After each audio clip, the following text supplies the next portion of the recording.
What up, athletes? Welcome back to my channel. Today I just want to bring you a little update on the business strategy that I'm working on and to give you a little update on the political situation in Guyana. Remember, this is Raphael Nation. It's a channel for discussing politics, economics, food and fun here in Georgetown, Guyana, and our plate is full in terms of the number of topics that we could be discussing in the aftermath of the longest election cycle in the history of Guyana. And when we look abroad, we see what's happening in the USA. I can say that we are probably the precursor, the prelude. We are what it looks like, what America can look forward to after their election cycle. But notwithstanding all of the chaos and the noise and the confusion and a full plate of activities that I have on my table, I'm going to attempt to make sense out of this election cycle, the current business cycle, and what I'm doing in terms of promoting companies in Guyana. So by now you know that the PPPC has been declared the winner and they have assumed the role of government. Like I said, this is the worst case scenario for Guyana. I don't think this is a good outcome for this election cycle, and what awaits us is probably more of what happened in the past 23 years, and it's really not pretty. It's not great to look forward to. Already we're beginning to see some of the activities of the PPPC.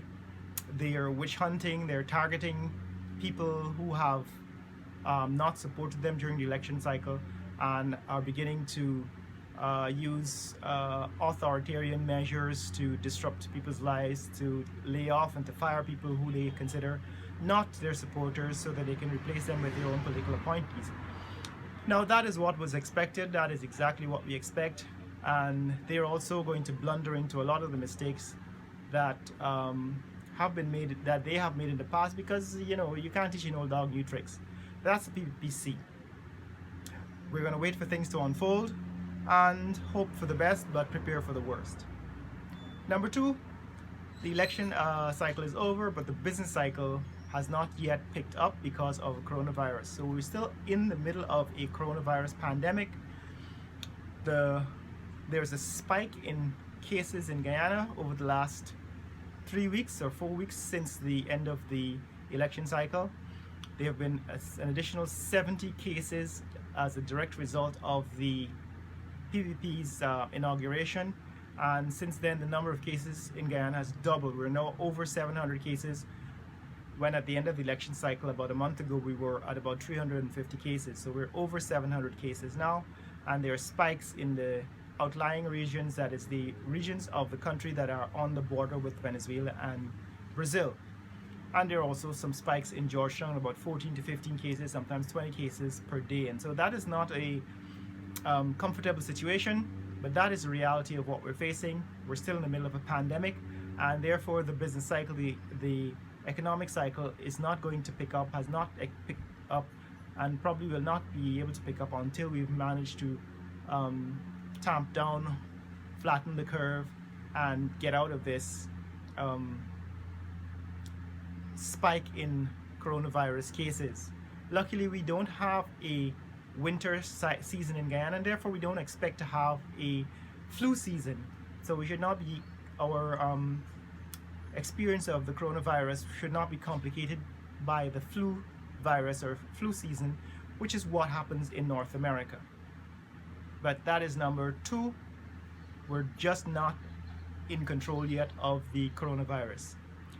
And number three is the business cycle is not picked up. So like I said, I'm working on a bunch of companies. We're at about 18 companies, 14 in fact, that have been established, and the one I'm working on right now as a result of the pandemic is the Georgetown Biomedical University. We're bringing that online in September 2020, and I spent the last 2 months actually programming the website to make sure that people can sign up online, that is, enroll online, and then log in to access the courses, and then allow professors and lecturers to also apply for faculty positions and administer their courses online. So I've been working on the website. Website is almost done. It's going to be live within another 7 days, and once it gets going, it's going to be a real alternative to medical education, biomedical education in the world, because it's going to bring access to biomedical education to everyone in their homes all across the globe.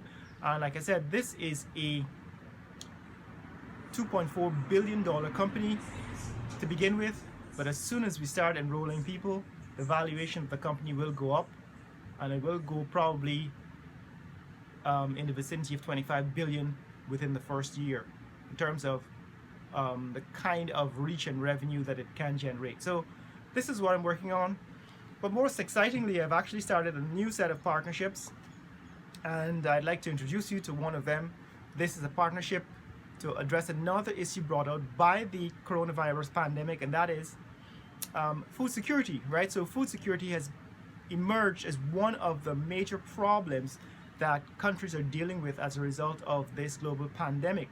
Not only countries, but individual people, individual families. Food security is what is driving Americans to open schools long before the conditions are right to open schools, because, like they say, children have access to food, school meals at school, and so school is not just about teaching and learning, it's about providing safety and security and food, meals, food security for children. So food security has emerged as a major problem, and I started a new company called Snapper Inc., Snapper Incorporated.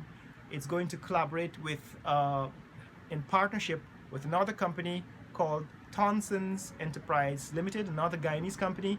And what we're going to do is we're going to harness the power of the sun to use solar drying to preserve protein, mainly fish and other meats, so that we can make them accessible for meals. That is, we can store them in dried form, dried fish and dried shrimp, dried beef and so on. We can store them and make them accessible over a longer period of time than would allow, if they were only consumable as fresh food. So you can actually store dried fish for a year, or 2 years, or 3 years. And the reason why we're going with drying it using a solar dryer is because we want to reduce the amount of sodium, because dry fish exists in Guyana, but if you try to buy it from the supermarket or in the market, it's really, really packed with salt, with sodium. And in fact, we have a problem with hypertension in the society. Hypertension and diabetes are non-communicable diseases that are at epidemic proportions in places like Guyana and other places around the world. And we want to make sure that the food we provide to address food security does not exacerbate problems like hypertension and diabetes. So we're working on a method to produce dried fish and dried seafood and dried protein that will eventually be incorporated into meals, packaged meals that you could eventually just open a packet, spread on your rice and so on, or your carbohydrates, and enhance a meal. You can buy, a box of it or 100 pounds of it and store it in your cellar and keep it for a year or 2 years for situations like this where there's an emergency. So that is how we're going to deal with the issue of food security brought out by this global pandemic. There are other aspects of the pandemic that I'm also addressing, like with companies. One of them is a company I'm calling Fufu-Bunjal. Fufu-Bunjal is a new website that I'm working on. It's going to be live within another week or two, certainly within a month.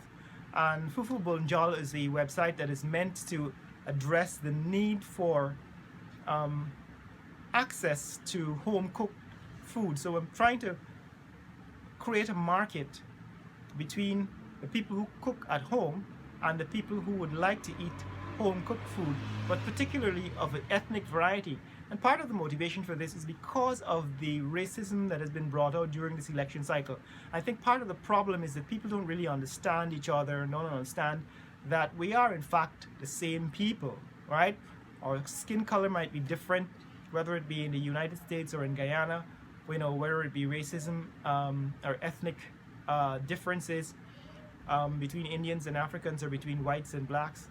If we were able to eat off of each other's plates, would probably have a better insight and understanding of how we live and have a better empathy and more appreciation for who we are. So I'm opening the site, starting the site Fufu-Bunjal.online to make ethnic cooking accessible everywhere around the world. I'm going to describe this and discuss it more in future, but let's stick a pin right here now. This is the point at which I'm declaring the existence of this company. Fufu is a African word that describes a certain kind of meal prepared with plantains, and bunjal is an Indian word that describes a certain kind of preparation of Indian food. And so I'm merging the two, Fufu-Bunjal, into a Fufu-Bunjal online company that allows people to prepare ethnic food and allow people who are enthusiastic or who are interested in learning more, eating food from ethnic food cooks. You can go online, you can sign up for a small monthly fee and purchase, based on your location, food prepared at home by ethnic cooks. So that's Fufu-Bunjal. Now I've actually gotten a lot of suggestions over the past several months from people who are interested in starting businesses in Guyana. Guyana is still a great place to start business, start a company, because for all the reasons I discussed in a previous video. I've actually described some of the reasons why you can start a billion-dollar company from Guyana. But I'd like to say that there's certain analysis that needs to go into the suggestions that I'm getting that is missing, and I'd like you to take into consideration that a company, to become viable, you must consider at least 5 aspects of your company. How are you going to handle management, right? So there must be an understanding of how you're going to deal with management, how you're going to deal with operations, right? So there's operations management. Once you decide how you're going to plan the company, you have to decide on how you're going to operate the company. Then how are you going to deal with finance? How are you going to finance the company? How are you going to find money to pay for the physical infrastructure that you need to build for that company? And then fourthly, you need to talk about how you're going to deal with the sales and marketing, right? So you're going to deal with sales and marketing. That's an aspect of the company that is vital to its success. You cannot have a company if you don't have sales and marketing. And finally, how are you going to deal with the accounting? You got to pay your taxes, you got to pay your employees, and so you have to have an idea of how you're going to deal with how you're going to deal with accounting. So I've had some suggestions. Somebody suggested that we start a rice farm. Like I said, if you analyze that business under a business model for a rice farm under those 5 requirements: your management, your operations, your financing, your marketing and sales, and your accounting, you will understand that that is really not a very competitive field. It's not something you can get into for a small amount of money. You need a lot of finance. And so in response to that, I said, why don't we do some downstream product that adds value to rice instead of rice farming? Why don't you make rice cereal, right? So that is the way I'm thinking. I welcome suggestions from people who want to start companies, who want to start partnerships with me. But keep in mind that you must pass this test. You must be able to address, these issues: management, operations, financing, sales and marketing, and accounting. So guys, that's what's happening here in Guyana. That's how I've been busy and preparing to deal with this period of explosive growth that's going to happen as a result of the global pandemic, because an emergency like this usually creates innovation, and a lot of companies are going to be started in the wake of this global pandemic, and some of those companies I'm hoping to be my companies. And I welcome anybody who has suggestions for partnerships that they want to do with me, or even companies that you want to start on your own in Guyana, because we really need that kind of investment in Guyana, in spite of the fact that we might not have the most optimum political situation. there are ways to succeed in any environment. And so that's what's happening here in Guyana. If you want to see more content like this, click like and subscribe in the comments below. Tell me what you think about the 4 topics I've covered in this video: the political situation, the pandemic situation, the companies that I've built and building as a result of the pandemic, and suggestions that you have for companies. Share this video with friends and family around the world. Let them know what's happening here in Guyana. Later!